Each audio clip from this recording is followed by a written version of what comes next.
Hey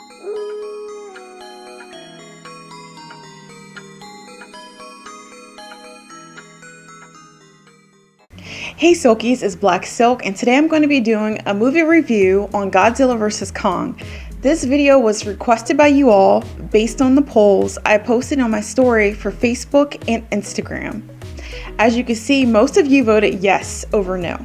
Okay, there are a ton of points that could be covered in this movie, but I made a small list of things I wanted to discuss in this video. Warning, do not watch this video without seeing the movie. If you've already seen the movie, go ahead, continue watching. If you like spoilers, continue watching.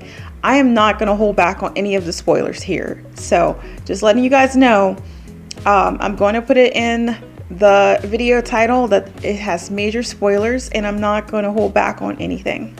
Okay, first of all, I want to say that Godzilla vs. Kong was an awesome movie. It's my favorite out of the 4 from the MonsterVerse, and I've seen all of them, and I enjoyed all of them actually, but this one for me was one of the best. Okay, so there are a lot of people critical about this movie, but honestly, I didn't have a lot of criticism for this. Most of my points are mostly positive versus negative. Okay, so I did take notes, and I will be looking occasionally at my list just to go through everything. Okay, so all 4 movies in this order. If you haven't seen them and you don't know which ones to watch that are a part of the MonsterVerse, I'm going to tell you all of them right now. Godzilla, 2014, Kong, Skull Island, Godzilla, King of Monsters, and then Godzilla vs. Kong. Okay, but technically if you want to go in order of the timeline, it's Kong Skull Island, which takes place in the 70s, and then Godzilla, 2014.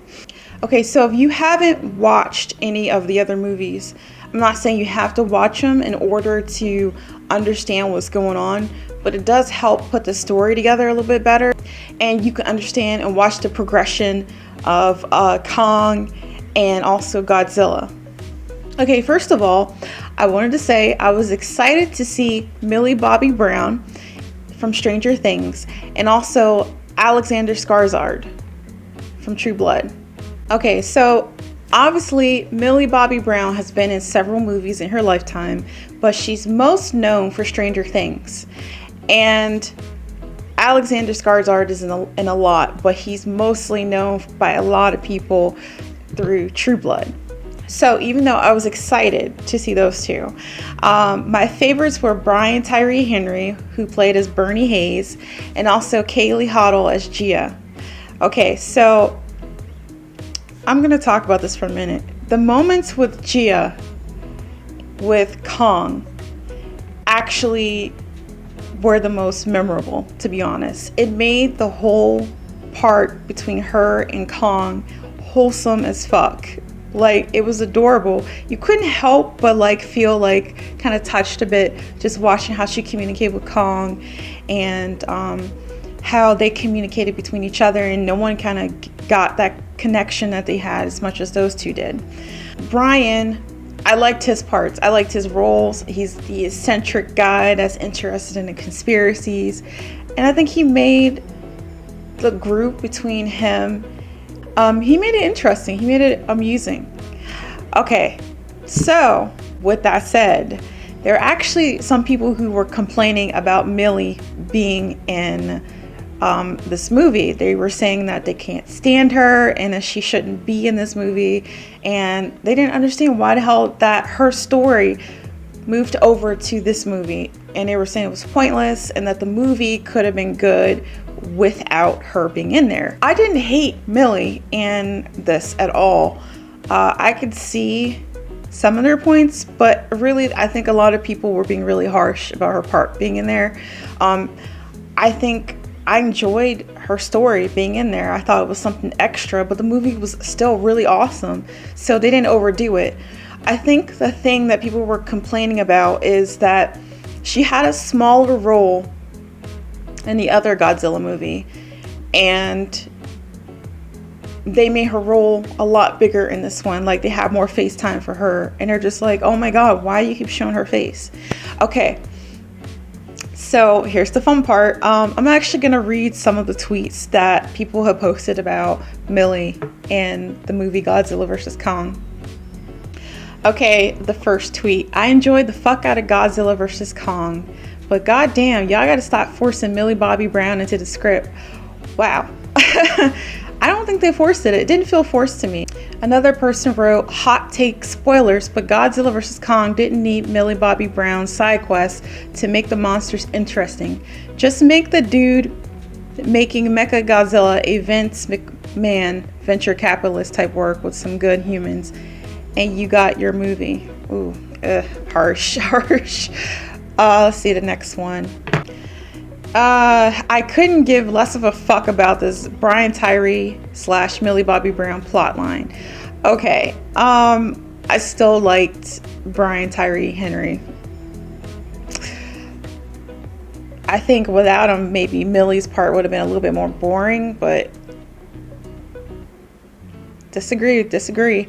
Okay, every time Godzilla vs. Kong cut away from a badass monster fight to show fucking Millie Bobby Brown and her pals. And there's a meme, as you can see. It's unnecessary. There's no reason for this. They did do that, but God, you guys are harsh.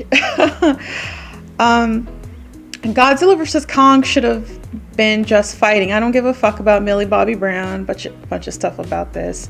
No one bashed me here, but what was the point of Millie Bobby Brown and Godzilla vs. Kong? I mean, don't get me wrong, I love her acting, but I didn't see the significance. I like her acting too, but the significance is that she was in a previous movie. It's not like they just dropped her in there. So there was a backstory with Millie Bobby Brown. So it's not like they just randomly put her in there, you know?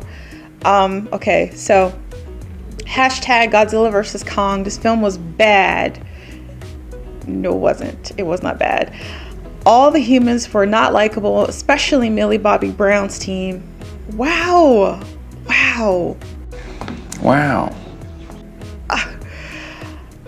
I was hoping one of the monsters to step on him. I knew Godzilla was going to win, but they could have at least have Kong win one fight. I mean, Godzilla is the king of monsters. I mean, King Kong is a badass, but in the end, it made sense for Godzilla to win. It'd be kind of weird if Godzilla didn't win, but Godzilla and Kong put up a hell of a fight, just so you know. That's my personal opinion. Okay, so Godzilla vs. Kong was good, but the Millie Bobby Brown and Brian Tyree Henry subplot was fucking dumb. Oh my god, here we go with this again.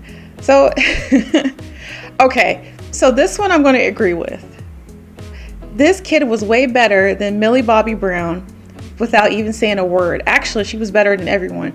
I'm not going to disagree with this because she was, and she made a lot of wholesome moments in this movie. So that was one of my big points, but I wasn't as harsh as these guys were. Okay, moving on. So I want to talk about the part in the beginning where Godzilla and Kong meet for the first time. And Kong is sedated on the ship, and Godzilla is looking for him because he can sense him and they can sense each other. Okay, so I had this conversation with a friend, and we debated back and forth on this situation. We didn't agree, but we just had a fun debate on this situation. Okay, so my friend thought that they took the right choice by taking Kong on the boat first because it was just more fuel efficient, and if they took Kong by air, then that would have been really difficult to get him from wherever he was on Skull Island all the way to Antarctica. Okay, so that part I agree with. And the other part that he mentioned was that they took a route that Godzilla didn't typically take, so they were trying to go around it. Okay, so here's my rebuttal on that. I feel like knowing the history of Godzilla, and knowing the disadvantages of Kong being in the ocean and the ocean and water being Godzilla's, basically strong point. I mean, he's great in the water. I feel like they should have taken him by air and then also had a boat, like maybe part of the way take him by air or switch between, I don't know, but just taking him on the boat, having him chained down and sedated, knowing that Godzilla can sense other titans. Okay, so Godzilla can sense titans anywhere in the world. I mean, I don't understand how people didn't understand that Godzilla was going to do that, especially after seeing Godzilla King of Monsters. I mean, Godzilla just knows because they can sense each other. They have this telepathic link through radiation or something like that. It looks like radiation. So it didn't matter where on the planet they took Kong, Godzilla was going to sense Kong. And Kong would have had a better chance of surviving and not being in a compromising position if they mostly took him by air. So yes, I agree, going by air would have been like really difficult, but it would have saved them the time and the trouble of dealing with Godzilla. Okay, so I think the first fight was unfair because obviously Kong was chained down and sedated. But with all that said, with all that common sense said, we wouldn't have that fight scene between Godzilla and Kong. And honestly, I think Kong was badass for holding his own as much as he did, being sedated and chained down. But it had me worried there. I thought it was a disadvantage. I thought it was kind of shitty how he was stuck like that. I was more mad at the people, at the crew who try to, keep him sedated and stuff like that versus Godzilla coming after him. And it wasn't a fair fight. It really wasn't. They didn't give him much of an advantage. And even though they kept telling him, the scientist chick and Gia kept telling them, hey, release him. And the character played by Alexander Skarsgård actually finally released him at the last minute. And I'm like, why didn't you guys do that in the first place? He would have stood a chance, at least somewhat of a chance. But luckily, Kong made it out of that situation. That's just my viewpoints on that part of the movie. That's not one of my favorite parts of the movie. I think that could have been executed a little bit better if people use common sense. But I think some of the crew just didn't really sympathize with Kong, like the female scientist and also Gia. Okay, so next I want to talk about the Hollow Earth concept. Okay, so Hollow Earth is basically its own ecosystem deep beneath the Earth's crust, but above the core of the Earth. Okay, so that concept is actually not that far off from parts of reality. Maybe not as extensive, but there are actually caves on this planet that hold their own ecosystem separated from the rest of, the surface. And I'm going to give some examples, but I thought Hollow Earth was absolutely gorgeous. Like, is it livable? Not for humans. But it was a perfect place for Titans to live and thrive. Okay, so my thoughts on Hollow Earth. You know how people said, this is a theory, dinosaurs went extinct. So by theory, if a place like that existed, maybe not quite as extensive, could the dinosaurs or any other prehistoric creatures ended up in a place like that? That's the theory they showed in this movie. But instead, they're called Titans. Now, there are all types of Titans in that place. It's a terrifying place for humanity. Some of them had escaped, which crossed over into the normal Earth, the top part of Earth. And we see a lot of that where a lot of the Titans are awakening in Godzilla, King of Monsters. It kind of makes you think, what else is down there? What else is going to try to resurface? I'm not really sure if they're going to keep exploring different types of creatures in this MonsterVerse. I believe that Godzilla vs. Kong was actually the last movie. If it's not the last movie, please let me know, but I was told that it was the last movie. Okay, so some people had said that Hollow Earth resembles Atlantis, like had an Atlantis style place, but to me, I thought it was more prehistoric. Atlantis was more ocean based, like not quite underground, but there's many theories that Atlantis existed. But if Atlantis existed, could it have sunk down to a place like Hollow Earth? Who knows? There's a lot of theories going around this. But I like reading and learning about all these types of theories, and it kind of makes you think, and it's exciting to learn about that kind of thing. A place like that would be terrifying, but amazing at the same time. Okay, so I wanted to talk about Kong's axe made of a scale that was similar to the species of Godzilla. And the axe, when activated, actually triggered Godzilla, and Godzilla can feel it. So I think that Kong going through the hall and sitting on the throne and just seeing like the bones and everything kind of gets you a glimpse of the war between Kong's kind versus Godzilla's kind. And when he starts fighting Godzilla with the scale,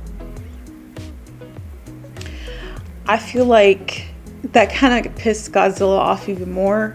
But it was Kong's way of showing his dominance. Like, yes, I beat your kind before. I'm willing to beat your ass again, like my ancestors did. Because you gotta think, on Skull Island, Kong was protecting the island. He protected the people of the island.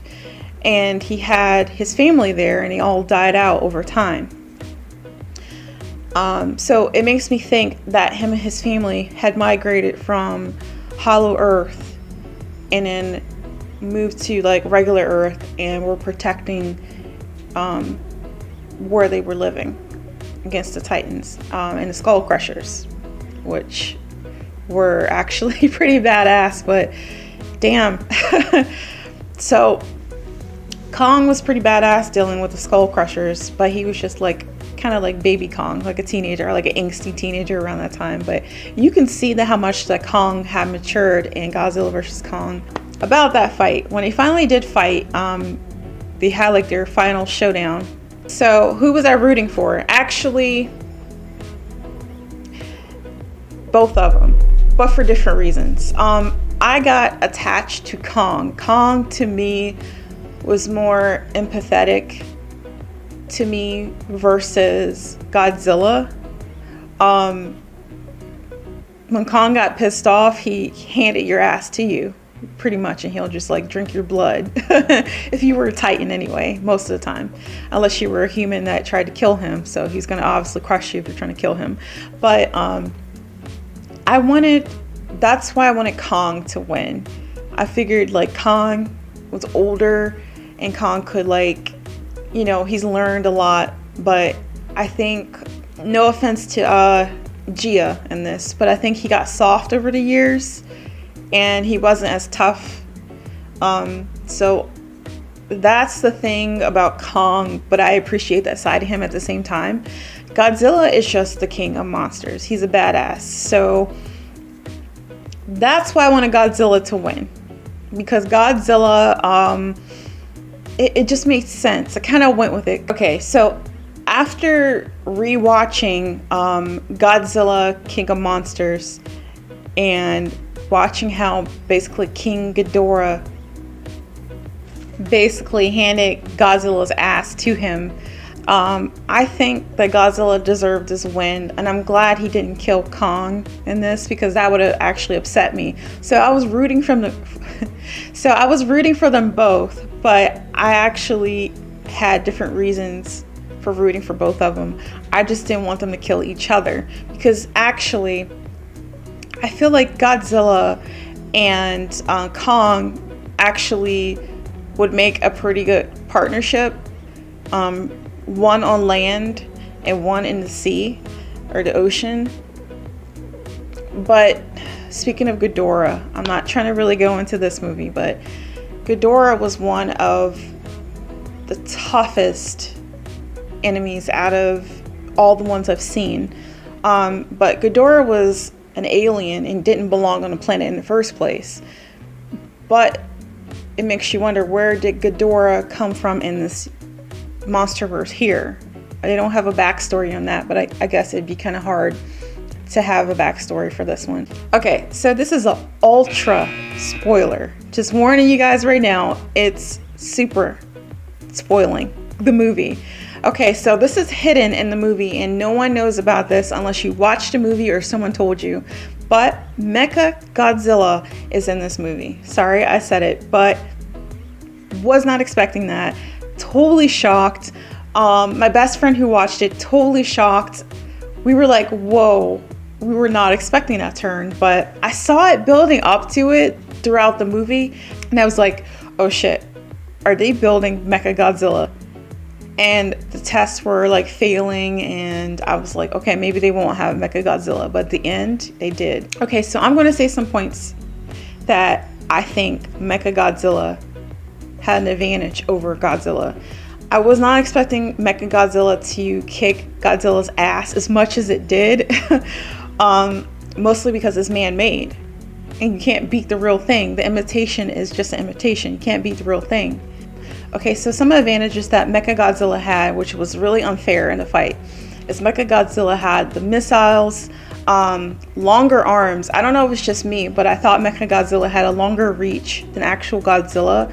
Kind of made Godzilla's arms look more like a short T-Rex arms compared to Mecha Godzilla. Then Mecha Godzilla had not a strong swinging tail like Godzilla did, but had a drill at the end of its tail, which I thought was an unfair advantage, and it almost killed Godzilla, and it was actually, you know, tough enough to kill Godzilla. Even though Kong was down after getting beat by Godzilla, he knew it was the right thing to do to help him fight Godzilla.